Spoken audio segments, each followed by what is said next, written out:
സമർപ്പിക്കണമെന്ന് നൃത്തം ഒരു ഫോമാണ്. അപ്പോൾ ദൈവത്തെ സന്തോഷിക്കാൻ വേണ്ടി പെൺകുട്ടികൾ ക്ഷേത്ര ഉത്സവം വരുമ്പോൾ നൃത്തം ചവിട്ടും. ആ നൃത്തം പ്രാക്ടീസ് ചെയ്യുമ്പോൾ പെൺകുട്ടികളുടെ ശരീരത്തിന് കൈക്കും കാലിനും ഉടലിനും ഒക്കെ ഒരു ഷേപ്പ് വരും. ചുമ്മാ നെയ്യെല്ലാം മുറ്റി കുളവഴും ചാത്തുന്ന പെൺപിള്ളേർ അടക്കുന്നതിന് പകരം നൃത്തവും ഇതൊക്കെ ചെയ്ത് കഴിയുമ്പോൾ അവരുടെ ശരീരത്തിലെ നെയ്യൊക്കെ പോയി നല്ല ഷേപ്പുള്ള നൃത്തമാണ്. അങ്ങനെ ക്ഷേത്രത്തിൽ നൃത്തം ചവിട്ടുമ്പോൾ നൃത്തം കാണാൻ വരുന്ന ആമ്പിള്ളേർ നോക്കും. പെൺകുട്ടിയുടെ ശരീരത്തിന്റെ അളവെല്ലാം അവന്മാരെടുക്കും. എന്നിട്ട് കല്യാണം ആലോചിച്ചോളും. പെൺകൊച്ചിന് നല്ല സുന്ദരി പെൺകൊച്ചാണ്. ഡാൻസ് കണ്ടപ്പോഴും മനസ്സിലായി. അങ്ങനെ ദേവനെ സൂചിച്ചു ഡാൻസ് കളിച്ച പെൺപിള്ളേർക്കെല്ലാം ഉഗ്രം കല്യാണം കിട്ടി. അന്നത് രാജകുമാരന്മാരെല്ലാം ഈ പെണ്ണുങ്ങളെ നോക്കി വെച്ചിട്ട് പോയി കല്യാണം കഴിച്ചു.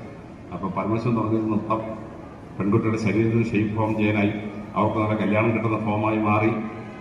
അതോടനുബന്ധിച്ച് രാഗങ്ങളും ഇതും ആരംഭിച്ചു. അപ്പൊ ഇതുപറ്റി കർണാടക സംഗീതവും ഹിന്ദുസ്ഥാനി സംഗീതവും ഉണ്ടായി. ആ ശബ്ദത്തിന്റെ വേരിയേഷനെ 64,000 രാഗങ്ങളായി മാറി. അതിലെ കർണാടക സംഗീതം 460ഓളം രാഗങ്ങൾക്ക് പേരിട്ടു. ഇന്തോളം ഇങ്ങനെ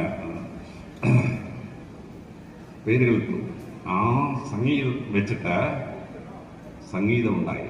കർണാടക സംഗീതവും ഹിന്ദുസ്ഥാനി സംഗീതവും ഉൾപ്പെടെ ലോകത്തെ അമ്പരപ്പിക്കുന്ന സംഗീതത്തിന്റെ ഉത്ഭവം പരമശിവന്റെ ഡാൻസിൽ നിന്ന് ഉണ്ടായി.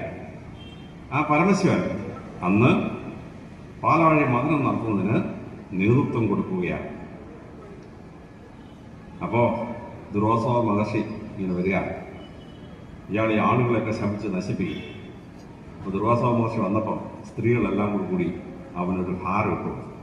ദുർവാസാവ് പരമശിവന്റെ അവതാരങ്ങളിൽ മൂന്നാമത്തെ ആളാണ് ദുർവാസാവിന്റെ അവതാരം. ദുർവാസാവ് ഈ ഹാരമൊക്കെ ഇങ്ങനെ ഇരിക്കുമ്പോൾ കാണാം ഇന്ദ്രൻ ഐരാവതത്തിന്റെ പുറത്തിങ്ങനെ വരികയാണ്. അപ്പോ ദുർവാസാവ് ഈ ഹാരം എടുത്തിട്ട് ദേവേന്ദ്രന് കൊടുത്തു.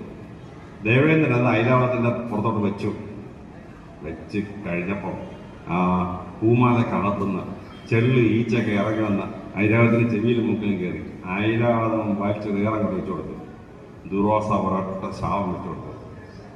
ദേവന്മാർ നീയെ കൊണ്ടല്ലോ ജലയും നരയും ബാധിക്കട്ടെ എന്ന് ശവിച്ചു കൊടുത്തു.